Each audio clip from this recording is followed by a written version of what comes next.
Hai nakama, One Piece update-nya baik lagi nih. Pada episode kali ini, waktunya beda chapter. Chapter ke-987 yang admin akui sangat epic. Oke, baiklah, tanpa berlama-lama lagi, langsung kita bahas. Di chapter kali ini setidaknya ada beberapa poin yang sangat seru untuk kita ulik. Dan hampir semuanya yang admin ceritakan pada eksposisi kemarin benar terjadi di chapter 987 ini. Pada chapter kali ini, covernya tidak diawali oleh cerita keluarga Gang Beji lagi. Akan tetapi, kita disuguhkan gambar yang keren.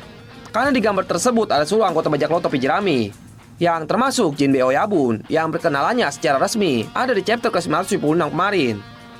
Oke, sekarang kita langsung masuk ke ceritanya, yang terdiri dari beberapa poin.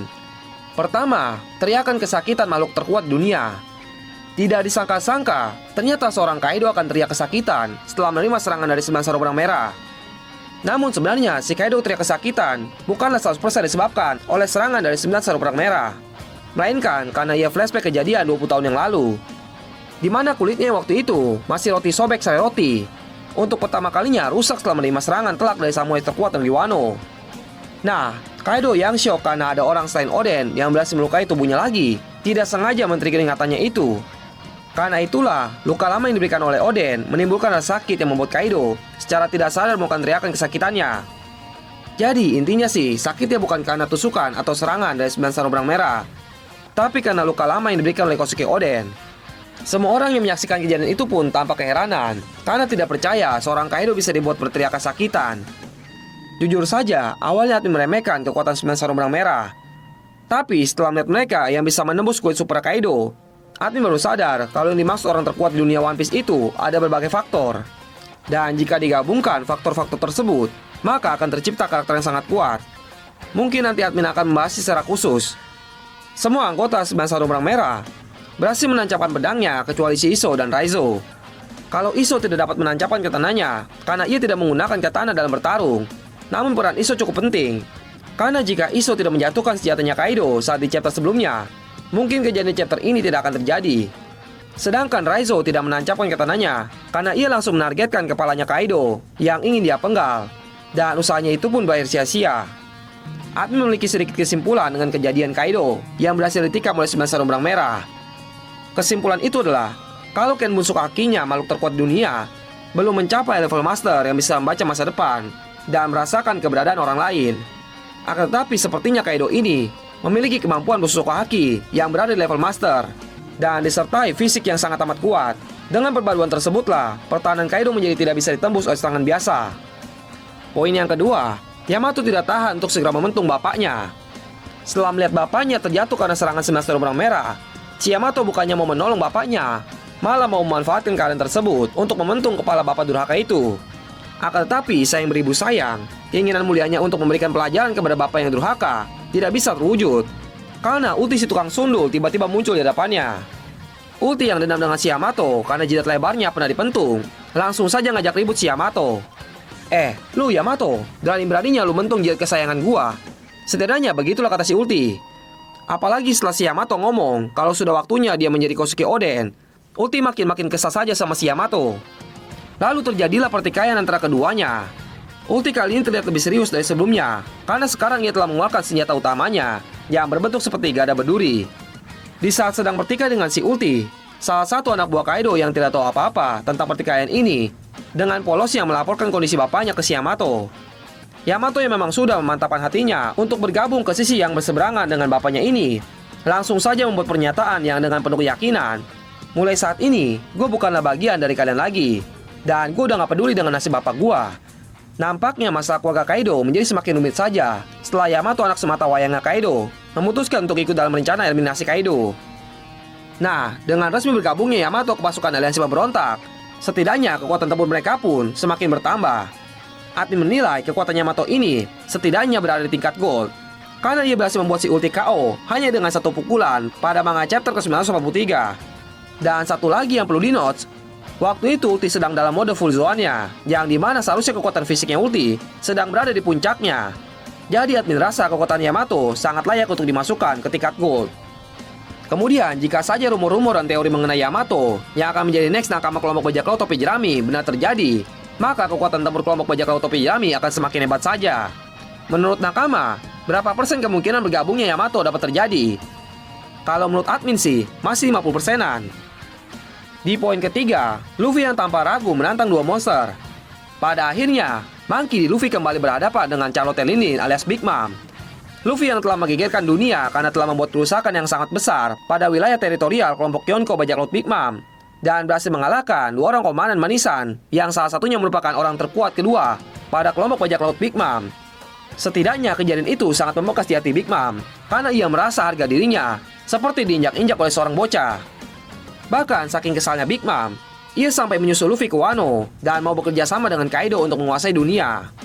Big Mom yang tujuan sebenarnya hanya ingin memenggal kepala Luffy, dan seperti biasa, Luffy tanpa ragu langsung mengutarakan dengan semangat yang berapi-api kalau tujuan dia berada di Wano untuk berperang melawan kalian dan menghancurkan kalian semua. Ya, seperti biasa juga, semua orang langsung menertawakan omongan si Luffy. Apalagi karena yang mereka tahu, Luffy dan pasukannya hanya beberapa orang saja. Biasanya nih, setelah ditertawakan seperti ini, Luffy akan lebih menggila lagi.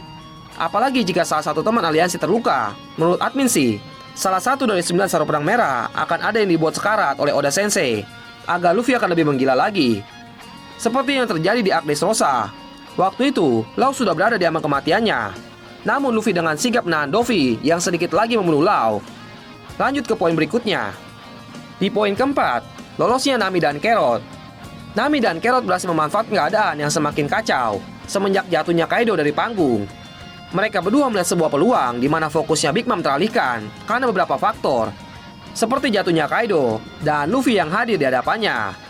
Karena itulah, Nami dan Carrot langsung melancarkan serangan kepada homies yang ditugaskan untuk menahan mereka.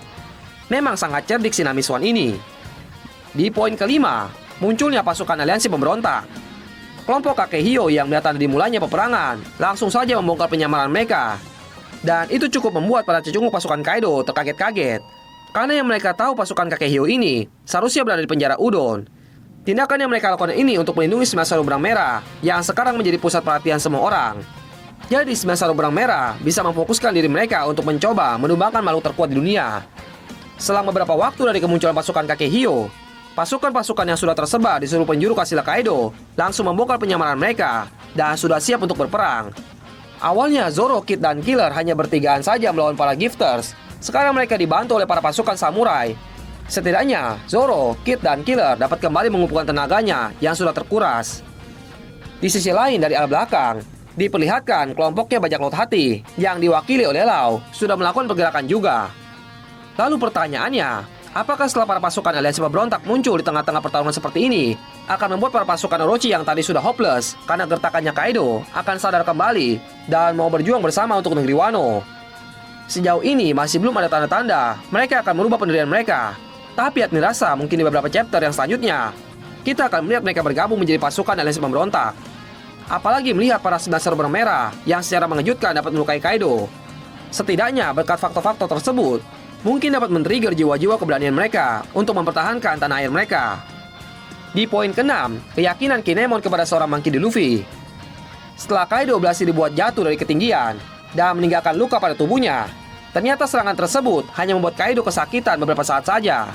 Karena dalam sekejap saja, Kaido tidak sudah sadarkan diri meskipun ada darah yang keluar dari mulut dan bagian tubuh yang tertusuk. Kaido coba memprovokasi Kinemon dan yang lainnya dengan coba menyebarkan isu kalau beraliansi dengan kelompok bajak laut tidak akan pernah berhasil lama. Setelah mereka mendapatkan apa yang mereka inginkan, biasanya bajak laut akan berkhianat. Akan tetapi Kinemon yang sudah sepenuh hati percaya dengan Luffy, tanpa ragu mengatakan, Luffy akan menjadi orang yang membawa negeri Wano kembali ke masa kejayaannya. Dan ia akan menjadi orang yang menduduki puncak tertinggi di lautan. Mungkin kalimat yang terakhir itu, maksudnya Kinemon yakin kalau Luffy akan menjadi raja bajak laut. Admin rasa momen ini cukup emosional, dan admin juga baru sadar setelah membaca chapter ke-11 pembunuhan berulang kali kalau chapter tersebut benar-benar emosional sekali. Dan admin rasa wajar saja kalau editornya One Piece sampai terharu dan menangis setelah membaca chapter tersebut. Adegan emosional yang dimaksud di sini adalah ketika para 9 sarung benang merah dan para samurai yang sangat percaya kepada Koshiki Oden harus rela menunggu 20 tahun untuk momen penting peperangan ini demi mengusir Kaido dan para pasukan aliansinya. Dan momen pada saat Kinemon menyatakan dirinya mempercayai Luffy itu cukup emosional juga. Dengan demikian, keadaan di Onigashima semakin memanas saja. Di poin ke-7, Kaido menerima tantangan perang pasukan aliansi. Setelah tidak berhasil menggoda Kinemon, Kaido langsung menyatakan perang kepada pasukan aliansi. Queen langsung tanggap dengan memerintahkan seluruh pasukan mereka agar bersiap mengangkat senjata dan berperang. Setelah membuat pernyataan tersebut, Kaido langsung berubah ke wujud naganya dan menuju atap dari tengkorak. Sambil terbang menuju atas, Kaido membuat pernyataan kalau ia akan menunjukkan kekuatan dari makhluk terkuat di dunia, yang sepertinya sebentar lagi kita akan melihat kekuatan sesungguhnya dari Kaido. 9 Saru Pedang Merah pun seperti sudah memperkirakan kondisi ini, karena mereka sadar betul kalau dengan tubuh naganya yang besar pasti membutuhkan ruang gerak yang besar juga. Dan karena sudah memperkirakannya, mereka langsung nebeng ke tubuh naganya Kaido agar bisa ikut menuju atap atau bagian atas tengkorak Onigashima. Di poin ke-8, suku Ming akan menggila karena mereka sekarang akan bertarung di luar kediaman Kaido. Maka Neko dan Inu bisa melihat langit, dan di langit malam cerah itu sudah terpampang dengan jelas full moon, alias bulan purnama. Yang dimana pada bulan purnama, suku Ming bisa menjadi lebih kuat lagi dengan menggunakan mode sulongnya mereka. Karena sekarang bagian atas tengkorak sudah jebol, maka suku Ming yang berada di bawah pun bisa melihat bulan purnama juga. Dan itu artinya, suku Ming bisa menggunakan mode sulongnya. Jika seorang Carrot yang bisa dibilang masih bocah saja bisa membuat pasukan Big Mom kerepotan, maka bisa kita asumsikan kalau seluruh suku Ming yang ikut ke Wano dapat berubah menjadi sulong, dapat dipastikan mereka akan menjadi petaka bagi para pasukan musuh. Apalagi suku Ming senior dan elit seperti para pasukan elit Neko dan Inu. Dan juga kita akhirnya bisa melihat kekuatan mode sulongnya Nekomamushi dan Inuarashi yang merupakan pemimpin suku Ming. Akan tetapi admin rasa pasukan musuh tidak akan tinggal diam. Apalagi di kubu musuh ada si Queen yang bisa membuat senjata-senjata mematikan. Dan menurut admin, hanya Queen lah yang dapat menghentikan kegilaan mode sulong dari suku Ming. Oke, sekian dulu untuk episode review chapter kali ini. Cerita pun semakin seru saja dengan peperangan Wano yang sudah memasuki babak awal ini.